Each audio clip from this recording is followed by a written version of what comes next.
Alright, what's going on, people? Darkful here, as you can see. I switched formattings this time. Instead of filming a video from my phone, which I usually do, I'm doing this video on my laptop, and particularly because I got some notes in front of me, which I'm going to be reading from in this video. This video is a response to VengerSatanis, and in particular also EgoDiabolus Jason Sorrell. The topic I'm bringing up is, well, I didn't bring it up, actually. This is a response to a couple of the articles, which I'm going to link in the description. The main article being VengerSatanis' article in the Cthulhu Cult, in which he goes after the position that I make of the middle path. Same thing with Sorrell, although Sorrell, what's interesting about both of these cases is they make a lot of arguments that I actually agree with, but, you know, again, I need to clarify my position, so I'm going to go ahead and kill two birds with one stone. Particularly and primarily Derek Dishaw, VengerSatanis. There's a lot of things, a lot of issues I want to bring up. And again, I'm linking his article in the description. Feel free to read it yourself. I'm just going to go through bit by bit and rip it apart. No, not really, but you know what I mean. So here, anyways, moving right along. Venger. Your definition of the left-hand path, I think, needs to be a little bit more clarified. Now, this is one critique that I've always had of the Cthulhu Cult. The Cthulhu Cult's information has kind of been scattered, and even though there is a search option on the website, there's a lot of things that need to be, like, posted, like, you need to read this first in order to understand where the Cthulhu Cult's coming for. In particular, your definition of what the left-hand path is, I think, needs to be a little bit more clarified. Let's see. The middle path that I'm describing is not a middle ground. Like in your article, you say it's a middle ground between slavery and, you know, godhood. That's not the case at all. A lot of stuff that I'm going to be writing about is going to be kind of like a no-brainer. It's like a lot of people are going to say, like, well, that's already in the middle path. I mean, or that's already in the left-hand path.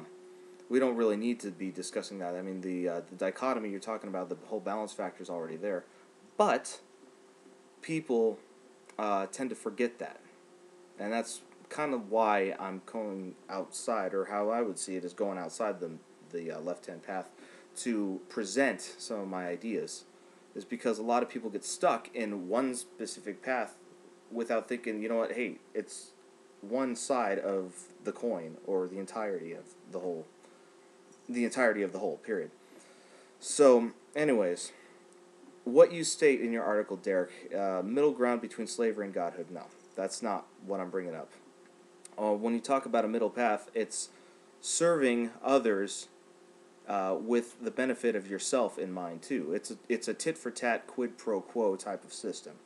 It's not being completely selfless, because that would be self-defeating, and that's not what the whole middle path is about. A perfect example of this would be like just finding a job. You know, it's like, people need to make their way in this world to make money. So what you're going to do is you're going to find a job that would benefit you the most, you know, that works with your best capabilities. So therefore you're providing a service to others, but at the same time you're getting the max back for yourself. I mean, that's pretty much a perfect example of that.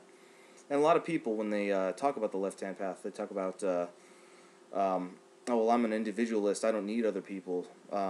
No man's an island. That's kind of where I'm coming from. But I'll get more into that a little bit later, especially as I talk about some of Jason Sorrell's ideas. Okay. Another point that you bring up in your article, Derek. Why settle for being an occasional prisoner, or a prisoner in a minimal security facility with the occasional conjugal visit? Excuse me. This is another classic case that you're bringing up of straw manning an argument. You're basically putting in the assumption that people look at this reality as if we're in a prison, and a lot of people, myself included, have already discussed that we don't see reality that way, so therefore we're already not falling under the category of your definition of what the left-hand path is, or the way that this reality is viewed, the perspective. So I think a good example of this is when I was young, I used to look at reality. When I was younger, I used to look at reality as a game. I was really competitive. I mean, I would go out there, I would go to, take my college courses, get A's. I would be at my job. I would be making a lot of money. I'd be going out and spending. So I was really much seeing this life as like a game, and like, oh, I got to get to the next phase. The next phase after getting this is marriage, and then after that is kids, and after that, I was very much a linear thinker like that at one point. And as some things in my life fell apart due to a false perspective, I kind of tossed that out. Some people could still look at it as a game. I'm not going to knock their perspective, but mine changed more from a game into a journey. And that's really, there are games in life, but life is not a game. At least that's how I see it. So, but I'm just taking this journey. There are a lot of things that are outside of my control, and I accept that and work with that rather than try to, burn my energy out and work against that. But yeah, I don't see myself in a prison, and I never saw myself in a prison. In fact, if anything, if there were any oppressive forces, I've always been working diligently to get out of it and having fun in the process. So, let's say similarly, a true or effective left-hand path practitioner needs to have people skills, conscious pragmatism, and the ability to work as a team, sacrifice, and the measure of self-submission. By self-submission, I mean the ability to get out of your own way. Now, Derek, I find that very ironic coming from you, dude. People skills, conscious pragmatism, the ability to work as a team. You've demonstrated almost none of the above, all right?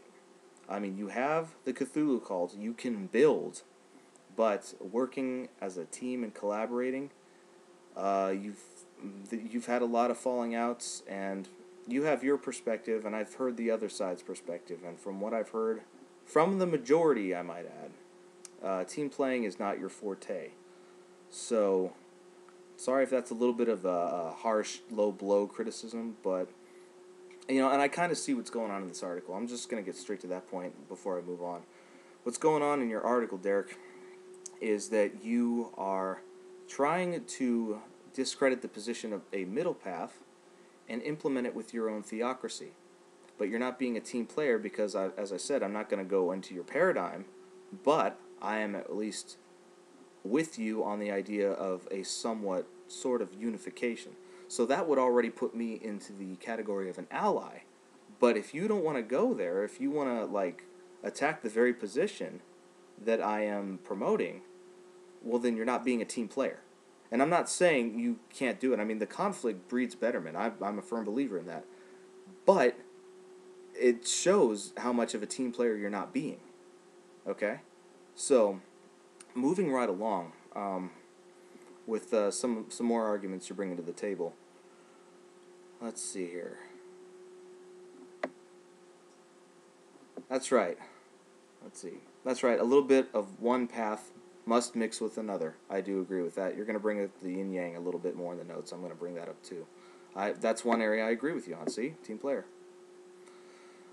Let's see. How can practitioners of the sinister way have time to work if they are constantly looking over their shoulders to see who's going to backstab them? Otherwise, we might as well throw any idea of left-hand path community right out the window along with unification. That's what I'm saying. I'm saying throw out the whole idea of left-hand path and unification because it's not going to happen. You yourself have your own definition of what the left-hand path is, but unification is not going to happen within the left-hand path. And how do I know this? Because I already tested it. The video responses I made to Jason King's State of the Union, because he said that there is no union, I tested that idea already. I put it out there, and the majority said no. In fact, the big gag was that a lot of people got together and unified to say that we don't want unification. That's hilarious. So, after seeing that kind of gag, I said, there's got to be something that kind of ties all this in together. Okay, maybe a paradigm is there, a sort of balance factor is there already. It's just some people choose to see it, some people don't choose to see it. I'm going to go ahead and get into what Jason Sorrell said in his blog, which is also linked. He said that, people have their ideas and they leave markers along the way. Ultimately, you decide for yourself what you got to do, which is a very satanic thing, a very left-hand path thing to do. But my argument to that, if you read the comment below, is that, well, markers need to be made, and the whole idea of a middle path, or putting an idea out there as a middle path, is a marker for people to make their own decisions. And I'm not going to implement a theocracy. And if I do, it'll be a theocracy of non-theocracy. Talk about contradictions, but anyways. Yeah, I mean, pretty much, I'm just setting a marker. I mean, all of these little things, even the ooze, if you look on the ooze, a lot of the things that have been discussed, a lot of issues and a lot of positions that people take, they're markers. They are positions. Some of them are time and place dependent, some of them are not, and they kind of show what's going on within the left-hand path. They're showing people, in order to make their own decisions, they're given points of references. And that's pretty much all I'm doing. Let's see. Moving right along. Okay. Realizing that this sought-after balance factor already exists within either path allows us to stop searching. Allows us to stop searching for a middle ground between the two, which would only end up neutralizing us into paralysis. How? How would that neutralize us into paralysis? If you are making it, or at least setting it up so where you see parts of this path are good and parts of that path are good, I see that as the exact opposite. It's a maximization of your potential. In fact, it's opening more doors to you. I don't understand how you see that as a neutralizing factor. I mean, yeah, is there a balance factor of 0? Yes, but that's getting into that a little bit, well, not later in this video, but maybe in later discussions. If you are going down a middle path and you're kind of going this way at one point, that way at another, you're still getting to where you need to be.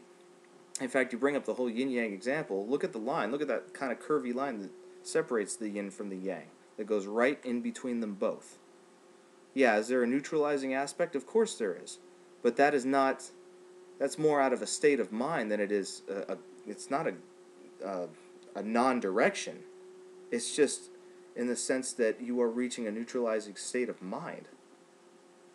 But anyway, maybe that's for another video. But we're going to keep going. Anyways, I would very much like to hear you clarify that position on how you see the middle path being a neutralizing force, rather than something that could be used to go further into progression. Okay, not only that, but with civility, empathy, and an eye for the common good already built into the left-hand path, we can contentedly resume exalting our negrescent trek while subjugating the right-hand path and its adherents. And common good. What common good are you talking about? Again, this is the your concept of the left-hand path, which not a lot of people share, and I would like you to clarify that either in video or in text, whichever medium you prefer. I think the left-hand path is extremely individualistic. And a lot of people take that individualistic aspect to the extreme. And so when you talk about a common good and the left-hand path, that's an oxymoron, as far as I'm concerned. So there's considerably less doers in the left-hand path than there's a lot of trolls, there's a lot of haters, there's a lot of people that claim to be individuals. And another thing, when we're talking about markers, we're talking about Jason Sorrell. Jason Sorrell had a very good idea for one of the shows, one of the episodes of the Ooze, one of the latest ones that was really good. It actually had all four of us on, me, Zach, Beast, and Ego. He changed the terms around. Instead of left-hand path unification, he changed it to left-hand path collaboration. Slight differences, yes, but that needed to be in place in order to kind of fit with the way things are working and the mentality, or the agreed-upon mentality, if you prefer. But yeah, there are terms that need to be changes. Just like with what I'm doing, I think there are some paradigms that need to be changed, whether in thought or in myth, what have you. I think a change is definitely needed. So that's why I am still promoting my middle path and defending it should the need arise. Anyways, I look forward to your response, whether it's on the Cthulhu Cult or in video. Keep it coming, man.